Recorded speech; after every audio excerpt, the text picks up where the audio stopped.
Hello, I want to thank you for clicking on my channel. I'm PI187, and today I'm going to be reacting to Germany's romantic Rhine and Rothenburg.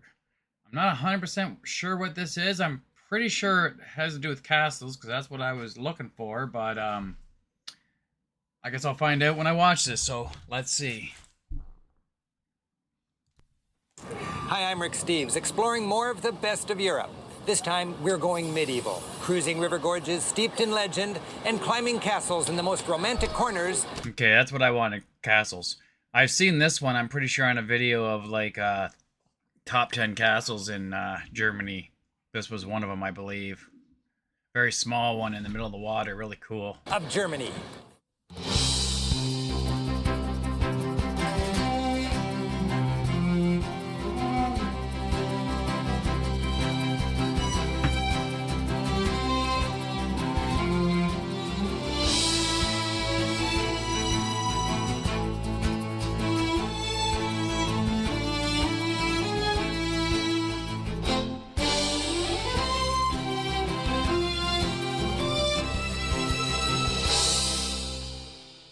This time, we're enjoying the charms of Germany's villages and evocative ruins. While much of this country is an urban and industrial powerhouse, this episode's all about storybook Germany. After cruising through a fairy tale world of Rhine legends, we'll climb through my favorite castle in all of Europe and check out a sleepy and laid-back alternative to the Rhine. We sample fine Rhine wine, learn the history of Christmas ornaments, and explore the best preserved medieval town in Germany, with some help from the Night Watchman. Germany, about the size of... The Night Watchman, what is this, Game of Thrones? Yeah, that Christmas setup was pretty sweet. Look at that. I don't know if you watched any of my videos before, but yeah, I'm not usually in my work clothes. I used to do fence. I'm still working for the same company. It's just my boss bought a landscape and grass cutting business also, so now he's doing both, building fence and cutting grass and gardens and whatnot. And I don't really do the fence part myself anymore. I've moved over to pretty much full-time doing grass work. Probably spent 20 years of my life doing fence, and I'm not that young anymore, so it takes a toll on your body after a while. So anywho, yeah, now I'm nice, relaxing, cutting grass. But this company's same name, so I wear these shirts to work every day. And I got home early from work today, so I decided, I got the house to myself. I might as well get my videos done while I can. And so here we are. Anyhow, just in case you were wondering what's up with the shirt. And let's continue with this video. Of Christmas ornaments and explore the best preserved medieval town in Germany, with some help from the Night Watchman. Germany, about the size of Montana with over twice the population of California, is the heart of Europe. Yeah, I think that's crazy. The fact that it's so small and such a huge population is insane. And I noticed like all the towns were really congested, and I guess that's why I didn't really had a hard time grasping when I first saw them. And then people mentioned that like there's a lot of people living in a small area, so the houses are very like really close to each other and everything. And because yeah, over here in Canada, a lot of us are spread out. Like we do have congested cities, but there's a lot of people that live in the country, live far from each other and whatnot. And even the people that live in the towns, everybody's got a yard and stuff. Unless maybe you live in Toronto, then you might not have a yard, but anywho. This time, we focus on Germany's romantic Rhine region. We'll cruise the most castle-studded stretch of the Rhine, visiting St. Goar, Bacharach, and Koblenz, before exploring the Mosel River and the Eltz Castle. Then, we venture east to Rothenburg. While the Rhine is over 800 miles long, the 36-mile stretch from Mainz to Koblenz is by far the most interesting, and that's what we're exploring. It's no coincidence that the great medieval sites of Europe lie along the important trading routes, like the Rhine. It took big money to build the structures that we travelers would marvel at centuries later. Since ancient times, the Rhine has been one of the world's busiest rivers and this region's major trading route. Today, there's a steady flow of barges with 1,000-ton loads, while busy train tracks and highways line both banks, all under the watchful eye of... Like, yeah. I know you guys say, yeah, you know, I take for advantage all the country we have out here and all the empty land. But to me, being able to just, like, driving you're on your way to work and driving past something like this, or in this last video, you know, driving past this tower, it just, to me, that's pretty awesome. And I know you probably think it's a little weird that us over here are like so obsessed or really think it's cool, all the castles and stuff you have, but it's just, you know, like someone said in one of my comments, the grass is always greener on the other side. And I'm not saying, you know, better, worse, whatever. I'm just saying it's pretty cool to be able to, you know, have castles all over the place and be able to see them, and you're driving past them on your way to work or whatever the case may be. Tracks and highways line both banks, all under the watchful eye of once mighty castles. Many of the castles were robber barons. Yeah, like I mentioned before in one of my past videos, I get a real kick out of these ones that have been like, you know, weathered over time and kind of been destroyed and whatnot. Like, to me, that looks like a good place to be, like, really check out. You know, be a nice place to go have a picnic or something, and just, I don't know, it's just really cool. Like, this is just someone's farmland this is just sitting on by the looks of it. Castles, extortion stops built by petty princes and two-bit rulers back when there were 350 independent little states in what is today Germany. Wow. 300 independent states. That's a lot. The ship-shaped Pfalz Castle, actually built midstream, effectively... Did he say ship-shaped? The ship-shaped Pfalz... I thought when I saw it, I thought it kind of looked like a ship myself too, but I don't think I said anything. Castle, actually built midstream, it does look like a ship. River traffic. Its town grew rich as the castle raised its heavy chains across the river when boats came and lowered them only when the merchants had paid their duty. Along this stretch, there were custom stops like this about every 6 miles. No wonder merchants were early supporters of the creation of larger nation-states. In the Middle Ages, emperors, popes, and these little princes were jockeying for power around Europe.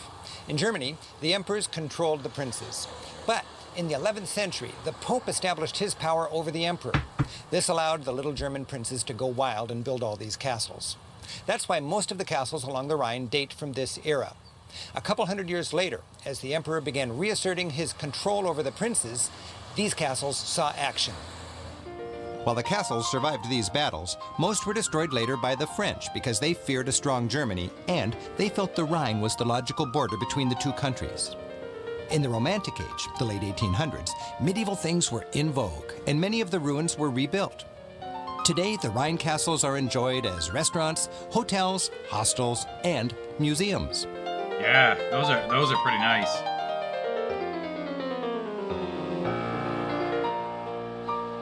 And travelers cruise the river just to castle watch.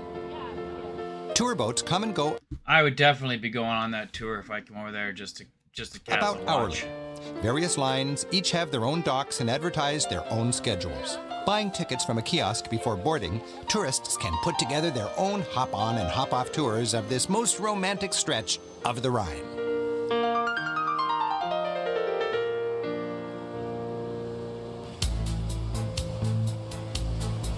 Along with transporting camera-toting tourists, the Rhine moves a steady flow of cargo to the world's biggest port, Rotterdam, which waits at the mouth of the river.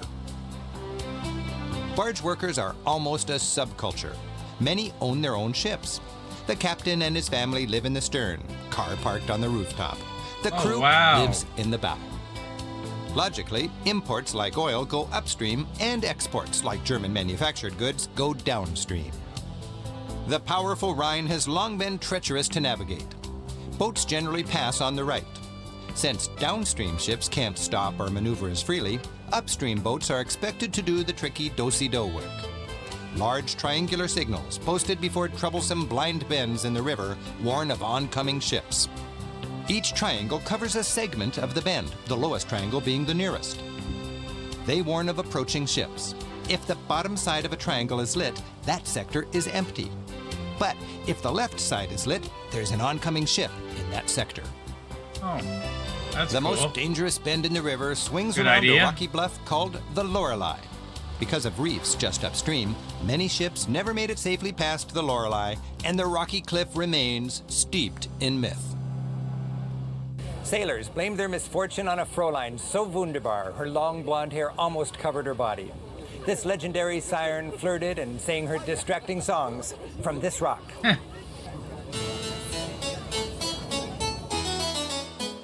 Just downriver from the Lorelei is the pleasant town of St. Goar, founded in the 6th century by a monk famous for his hospitality.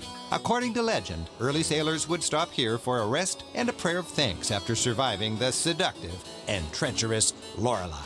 Today, St. Goar is a tourist town. Its only hazard, streets of shopping opportunities. This shop brags it has the world's largest free-hanging cuckoo clock. This one specializes... Oh, that was a big cuckoo clock. Wow, and those are big, are those like beer mugs? The world's biggest beer stein. 35, is that liters? Jeez, those are big. Talking about mugs, have you noticed? This one. My daughter bought it for me for Father's Day. It's a nice big mug for coffee. But anyhow, let's get back to this. is in style. Now, can you purchase these things, or are they just for show? Rhine Like, obviously, I can see in the store, there's some smaller ones in the back there, but like these big ones in the window, they actually, oh, they do. So they got price tags on them, so yeah, I guess they are for sale. Like, I guess they'd just be a showpiece. You'd have to have some major drinking problems to been drinking something like that, I guess. Be really hard to hold too. Like, holy jeez. is in style. But cool novelty item. Rheinfels Castle sits like a dead pit bull above St. Goar. A dead Once pit the bull. biggest and mightiest castle on the Rhine, Rheinfels rumbles with ghosts from its hard-fought past. While it withstood a siege of Oh, that's 28,000 beautiful. French troops in 1692, the French finally destroyed it a century later. And you guys get along with the French now, I believe. I asked that before, how you guys and the French get along, because I realized you share a border with them. And most of the comments were positive, saying that the Germans and the French get along real well now. Obviously not back then, but look at this thing. Look how thick that wall is. Wow, that's really awesome. Today, These are the type of castles I like to see, the ones that have, haven't been kept up completely, but, still somewhat there, foundation-wise anyways. this hollow but fascinating shell offers your best hands-on ruined castle experience on the river. Yeah, ruined castles, that's what I During like. the pre-gunpowder glory days of castles, defenses were better than offenses. The best way to beat a castle like this was a long, boring, starve-em-out siege. Therefore, Yeah, that would be long and boring. Oh, look at that door. Wonder if they're trying to keep it, people are there, it's probably not safe. a castle needed to be well-stocked and self-sufficient. Huh. Imagine this courtyard 500 years Wow. ago. It had a bakery, pharmacy, herb garden, livestock, a well, even a brewery. During times of peace, a couple hundred people lived here. But during a siege, as many as 4,000 people would pack within these walls, hoping to have... Yeah, and imagine your supplies would go pretty fast. You pack 4,000 people in there, and all those gardens aren't going to really keep everybody. That's, starving people out. That's something else. have enough provisions to outweight their attackers. In its heyday, these walls, whitewashed and gleaming in the sun, flags flying high, must have exasperated attackers camped outside for so long. If you miss your boat, hourly trains connect riverside towns quickly and cheaply. The historic town of Bacharach makes a fine home base for exploring this region. Bacharach. Herr Jung, Bacharach's retired schoolmaster, is a good friend of mine. Over the years, he's enjoyed showing my tour groups around town. Not many people in this town. No, we are a small town, but in medieval times we were a big town. We had 3,000 inhabitants. It was a big town and a famous town. This was the capital once of Germany. And for 2 years, it was the residence of the Holy Roman Empire. Actually, the Holy Roman Emperor ruled from here. In its heyday, Bacharach was fortified by a great wall, which you can still hike on above the town today. At one time, there were 16 towers along the wall. Oh, wow. That's pretty sweet. Wonder if you get to go in. It looks like that tower's in pretty good condition, too. I imagine you can still go in there. 6 of them survived. The wall extended all the way to the castle. So this was a very important city. But we had big problems now then, because we had 15 fires and the plague. Half of the population died away by the plague, and we had the 30 Years' War, and Bacharach was occupied 8 times by the Swedish, by the Spanish, by the French, 8 times, yeah? And then we became a sleeping beauty.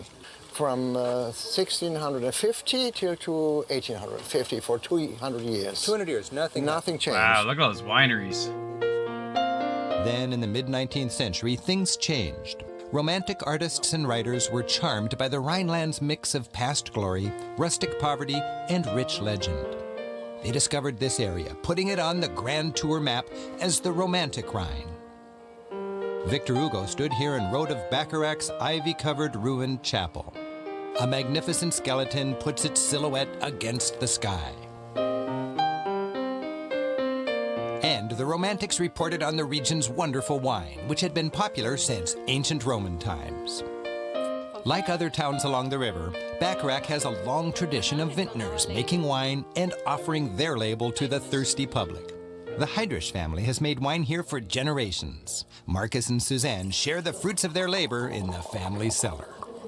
Tell me about the grape. What is the grape that works the best on these hills? Riesling is the best white wine grape. It's the queen of the white wine grapes. So what is typical for this wine? It smells very good. You can taste the earth in it, the sun.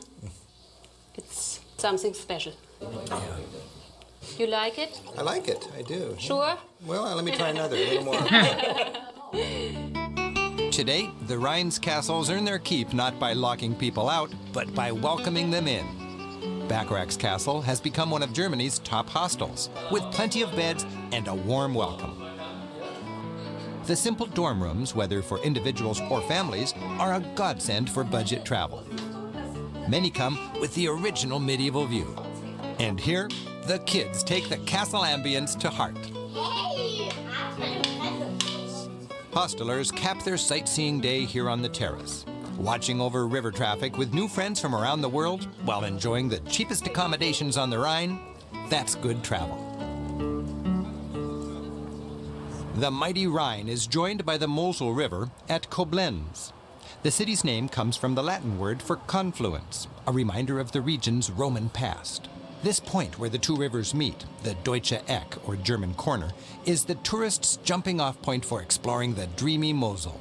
But for Germans, it has a special significance. Every time I come here to the Deutsche Eck, I feel it's very close to the heart of German people or something. You should. Why is that? You should. What is the deal? Deutsche Eck to a German is a feeling of belonging, of unity, of being German, not being better than the rest of it, but having a sense of history, where we came from, who we are.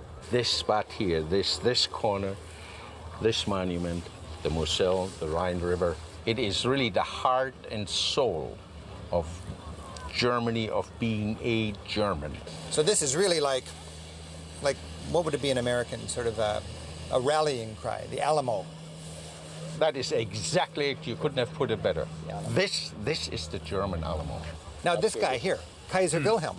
Yeah, Kaiser Wilhelm built Germany. I mean, Kaiser Wilhelm had the foundation. So this man symbolizes This is it. the modern unification of Germany.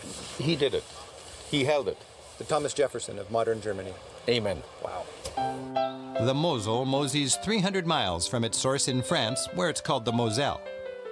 This stretch, just before it meets the Rhine, is the most interesting. The Mosel is the Rhine's peaceful little sister, with romantic villages slipped between steep vineyards and the river, lots of friendly B&Bs, and a sprinkling of castles. Boat, train, and car traffic here is a trickle compared to the roaring Rhine. The town of Kochum is the main tourist center. Easily accessible by train with a cobbled old center and a delightful waterfront promenade. I really like how colorful and historic looking these houses are. Like, this one has this nice little big round pillar. They don't look modern by any means. It gives it a lot of character. And you have this nice, beautiful castle up on the hill. It has a storybook castle, but Kochum Castle is actually a 19th century reconstruction, more fanciful than authentic. Reconstruction. For a more real castle experience, we're visiting Burg Eltz. Look at Hiding that. out for 800 years in a mysterious forest, it's been left amazingly intact. That is awesome. Right in the middle of a forest, too. That is big. This is my favorite castle in all of Europe. Visitors assemble in the central courtyard, the common ground of a tiny fortified community. From here, groups are guided through the castle. The place is truly authentic, furnished throughout basically as it was 500 years ago. That's rare in castles. Thanks to smart diplomacy and clever marriages, Burg Eltz avoided wars and was never destroyed. It's been in the Eltz family for 8 centuries. The present countess loves flowers and adorns each room with fresh bouquets weekly. The nobles from 3 branches of the Eltz family who shared this fortification met and worked out their problems here in the Grand Gallery. The decor had meaning. Since the jester could say anything to the king, this relief reminded people they should talk freely. But the rows of silence reminded them that what's said in here should stay private. The master bedroom was finely decorated and as comfortable as possible back then.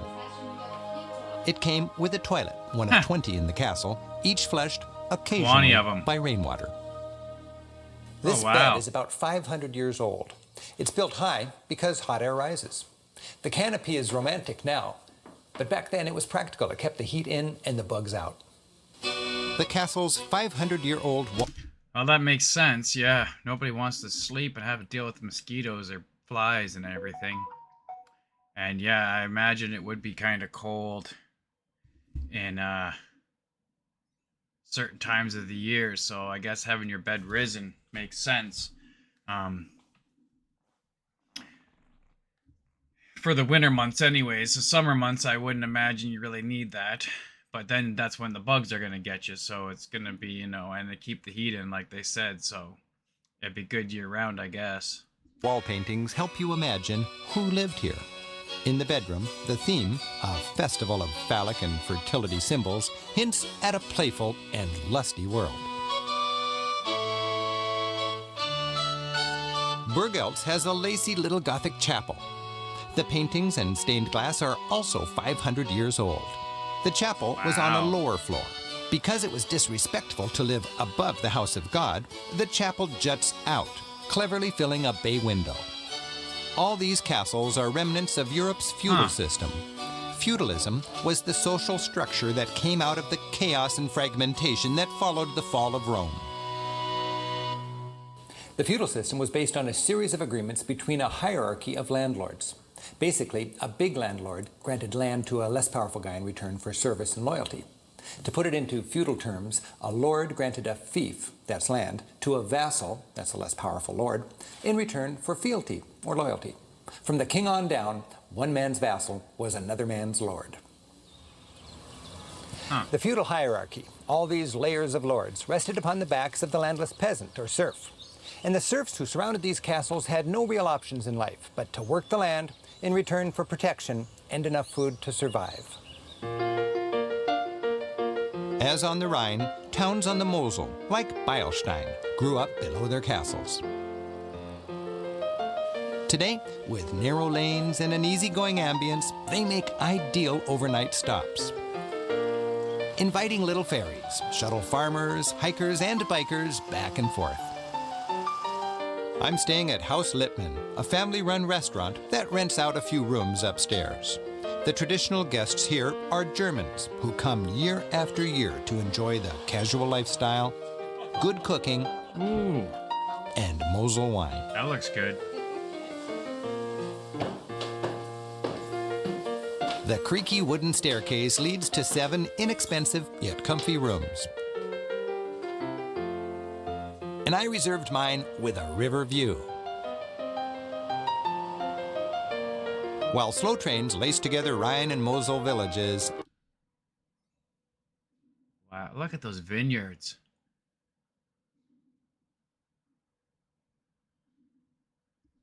You guys do have a lot of wine over there. express trains make the longer connections to other regions. In 3 hours, we're in Rothenburg, Germany's ultimate walled city. In the Middle Ages, when Frankfurt and Munich were just wide spots on the road, Rothenburg was one of Germany's largest cities, with a whopping population of 6,000. Today, even with its crowds and overpriced souvenirs, I love this place. During Rothenburg's heyday, that was about 1200 to 1400, it was at the intersection of 2 great trading routes, Prague to Paris and Hamburg to Venice. But today, the great trade is tourism. Rothenburg is a huge hit with shoppers. True, this is a great place to buy cuckoo clocks, steins, and dirndls. But see the town first. Huh. That's one big Swiss Army knife. Huh, that's cool. Yeah, look at all those steins. Most of the buildings were built by 1400. Like many medieval towns, the finest and biggest houses were built along Herrengasse, named for the Herren, or the wealthy class. The commoners built higgledy-piggledy farther from the center, near the walls. A lot of these videos I watch show a lot of ancient architect. Like a lot of the buildings are old. I'm gonna have to check out a video that's gonna shows a more modern town to see if there is actually a lot of modern. Because some people mentioned in my comments that a lot of these videos just show like the best parts and don't show other parts. So I want to see some of the other parts and see like what a more modern looking homes look like. You don't see a lot of modern looking homes in these videos. A lot of these are houses that are at least 100 years old or more. Look Hanging like it shop. anyways. I could be wrong and that could just be the building style, but they look like they were made a long time ago. Signs advertise what they sold. Knives, And I'm not saying there's nothing wrong with that because personally, things were made a lot better a long time ago. I don't know about in Germany, but I know here in Canada, everything seems just as generations go on, the craftsmanship just goes downhill. Everything now is just mass produced and sold at a hardware store. You go buy whatever, slap it together. Like this house, for instance, is 150 years old, and it was all built custom. Everything is hardwood. I got pillars behind me, pillars in the side of that room. Most stuff in this house was built with actual real wood, lath and plaster walls, straw insulation. It had 3 wood stoves in here at one point.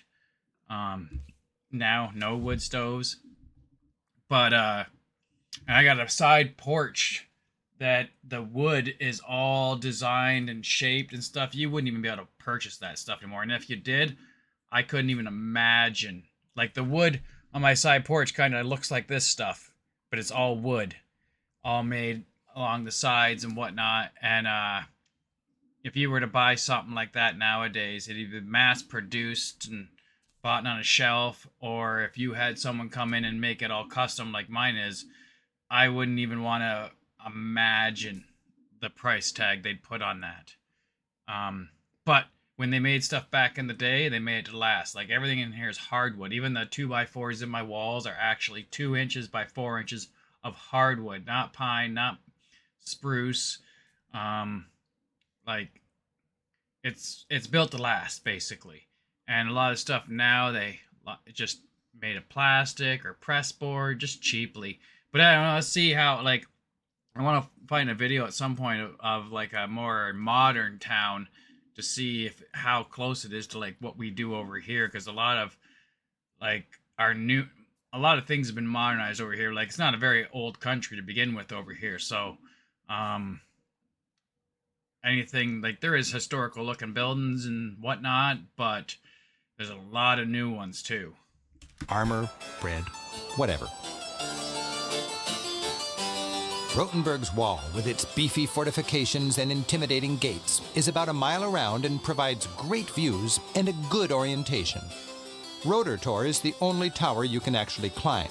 It's worth the hike for the commanding city view and the fascinating display on the bombing of Rothenburg in the last weeks of World War II, when much of the city was destroyed.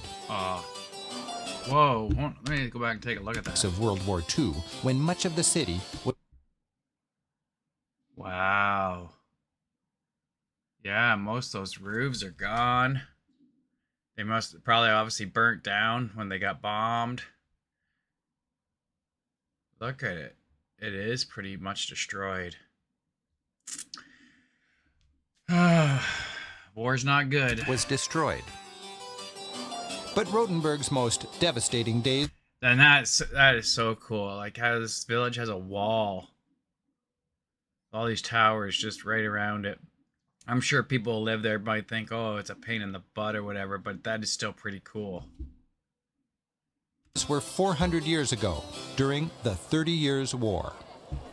One of these days, I got to watch something on that 30-year war. I've had some people comment about that. There was a couple of wars that back in the day that went on for a long, long time. I couldn't imagine a 30-year war. Like, you know, some people don't even live that long. And have a war happen in your entire lifespan, that's just...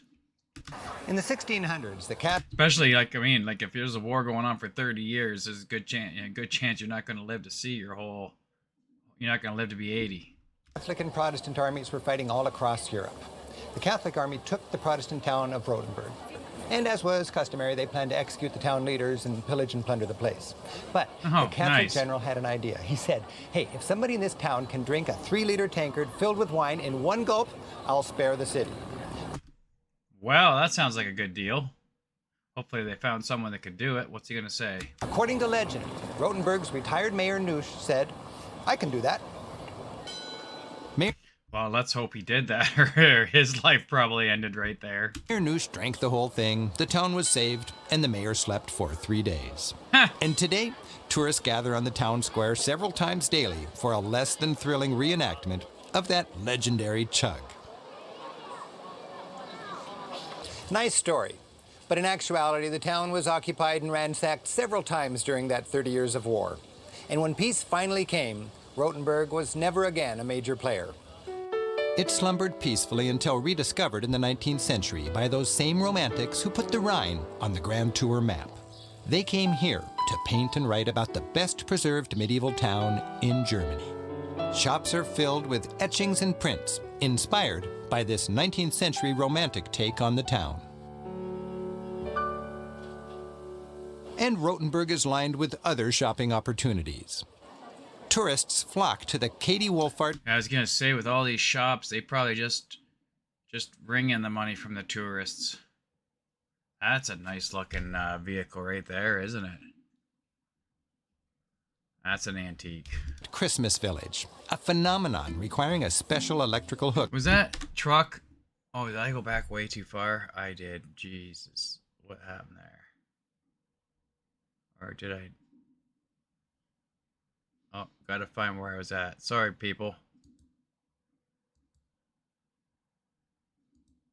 I'm way past here. Okay, somewhere around here. I wonder town in Germany. Oh. Shops are filled Sorry with about etchings that. and prints inspired by hit the this wrong 19th button. century romantic take on the town. But that truck, I And wanted to... Rothenburg is lined with other shopping opportunities. Tourists flocked. Yeah. Are those... Because they said this was like a Christmas store, I believe, in here. So, are those supposed to be presents sitting on top? That's kind of what it looks like. I thought that was kind of neat how it looked, but I was like thinking maybe that was a normal thing. To but the Katie. I'm guessing that's all just for show. When you got your garland hanging there. Wolfart Christmas Village, a phenomenon requiring a special electrical hookup and offering a Christmas shopping fantasy special electrical 365 days a year. Upstairs, its museum of Christmas ornaments gives a kind of historic legitimacy to its merchandise. While celebrating a winter festival with trees predates the birth of Christ, about 500 years ago, Germany was the first place where decorated trees became a part of Christmas celebration. Well, good for you, Germany. That's spread, pretty far. Yeah, we do that here, definitely. These first trees were strewn with cookies, apples, nuts, and sugar sticks, which children eagerly raided. In the 1800s, when candles became affordable, the Tree of Lights arrived. And the tradition of the family gathering around the tree.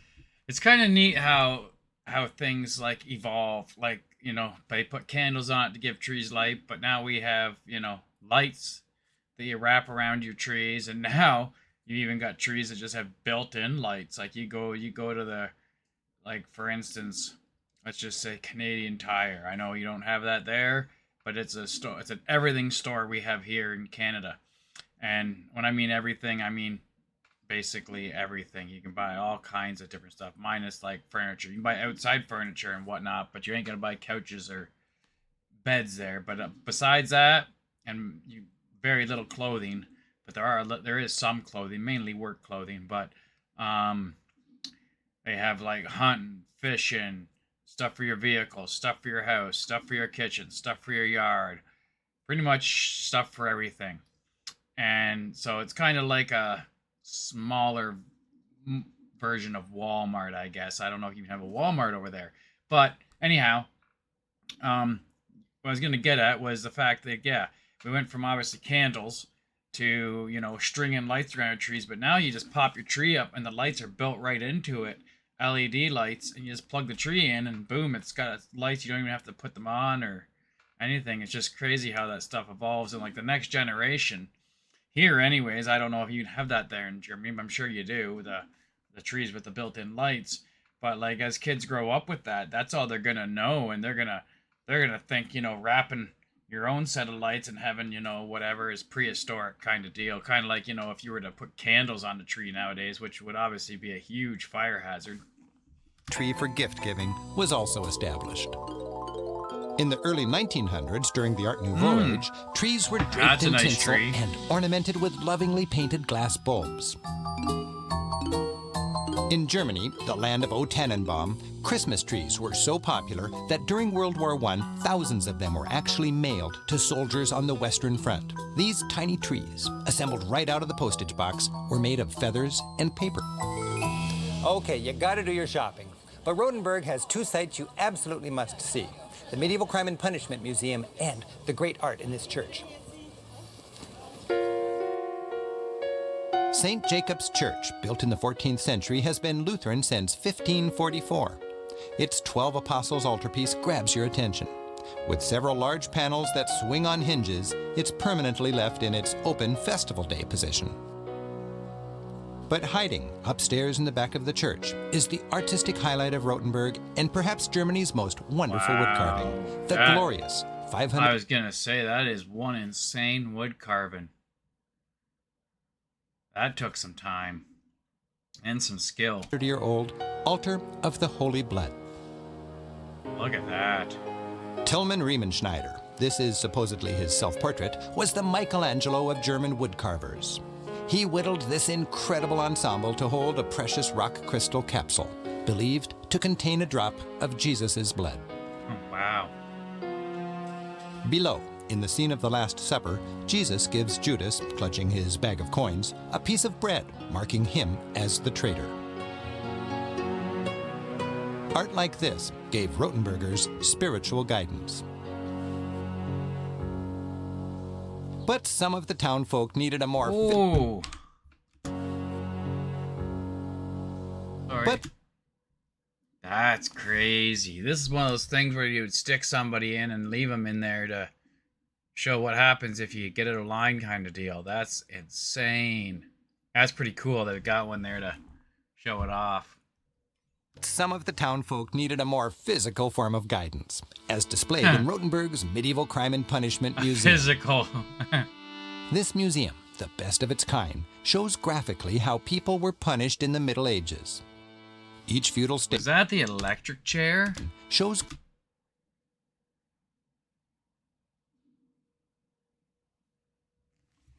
I don't even think that would be the electric chair, because you wouldn't have had probably maybe had electricity back then, but looks like just a chair. Maybe you strap someone in. I don't know what they would have done with that, but you can see there's a strap on it here. And this cage, wow.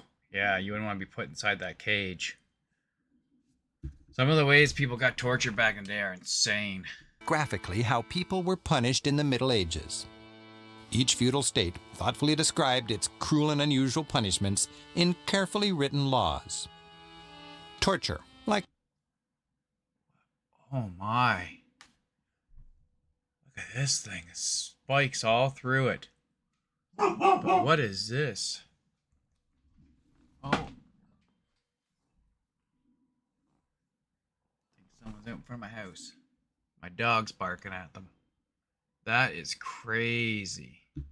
This one, I think, stretched them, didn't it? Like, you have a wheel on it here. What exactly is that? Because this thing doesn't have it. This is one piece, so it doesn't move, I don't think. Unless they tied ropes to you up here and ropes to you up here. And then, I don't know. And then whatever this is in the center. It doesn't look pleasant anyways, any way you look at it. Stretching someone on the rack was only used to get confessions. Oh, so that... Let's go back. Torture, like stretching someone on the rack, So it was stretching them on the rack. That's what I kind of thought it was, but... Wow. was only used to get confessions. Generally, just a quick look at these tools got the accused talking. Yeah, I bet. Look at that thing. Oh. That looks so unpleasant to sit on. Oh. No, thank you. Death penalties were common and came in degrees. A minor offense, such as stealing, earned you a quick death by beheading.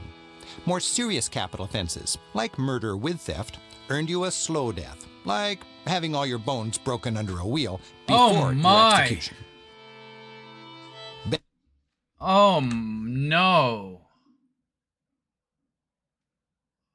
Oh. Guess you wanted the quick death, didn't you? That's insane. The things we used to do. Your bones broken under a wheel before your execution. Before your execution. So just basically pure pain. Just for the sake of putting you through hell. Look at these masks. They do not look fun to wear. They are obviously part torture too. Bad social behavior was dealt with by public embarrassment via shame masks. Men acting like pigs wore this mask. Gossips, people who heard too much and talked too much, would be locked into this contraption with a bell ringing on top. Oh my God. Aren't we glad we don't live in those days anymore? Holy jumpins'. We were pretty messed up back in the day. Talked too much would be locked into this contraption with a bell ringing on top. Quarrelsome people would be locked into a double-neck violin until they worked things out. Oh! Glorious wood carvings and cruel and unusual punishments shine a light on medieval life. Wow! But my favorite trip into medieval Rothenburg is with the night watchman. Nightly, he lights up his lantern and leads a gang of tourists into the past. Yeah, I hear the Night Watchman and I think of Game of Thrones. I don't know if you've seen Game of Thrones. Pretty decent show. It was a big show over here a few years back. But yeah, they had these people called the Night Watchmen. And this town was conquered first time in 1631, so it took a while, hundreds of years. No enemy made it into the city. But they all did one thing. If they couldn't get in, like it was their plan, and they had to go back where they came from after they tried everything they could, well, then they plundered our villages. They killed our peasants. They took parts of our outside territory and built and burned our villages down. There was always a price to pay. The tour finishes with a scene from the Rothenburg of centuries ago. As the night watchman blows his horn, signaling all is well, we know that medieval Germany survives. From evocative castles to its romantic rivers, from fine Rhine wine to fanciful cobbled lanes, with a little imagination, you can rekindle the Europe of old. Thanks for joining us on our visit to Germany's romantic Rhine, Mosel, and Rothenburg. I'm Rick Steves. Until next time, keep on traveling. Auf Wiedersehen. Tired Mayor Noosh said, I can do that. I can do that. I can do that. Look miserable. Are you miserable?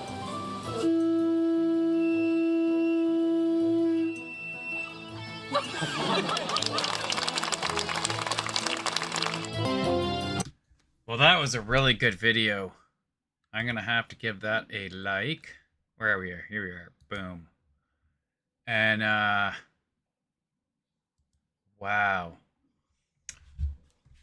The castles were really awesome in that. That river tourist spot would be really sweet to go down.